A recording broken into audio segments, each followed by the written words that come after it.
Müəllimə. Aytən müəllimə, sualıma bir də cavab verin.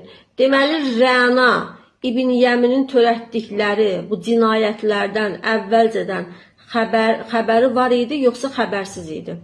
Bəli, müəllimə, xəbəri var idi. Onun gizlin işlər gördüyünü də bilirdi. O kağız, o sənədləri də gətirəndə biz buna əmin olduq da.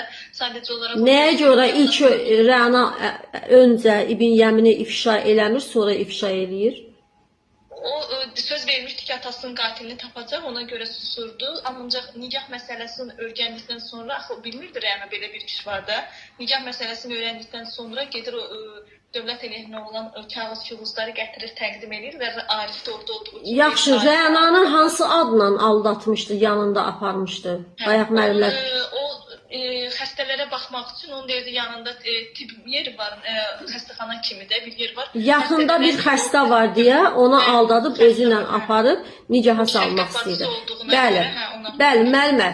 Bayaq müəllimlər qeyd elədilər. Ümumiyyətlə bu Zərdüş məsələsi var burada.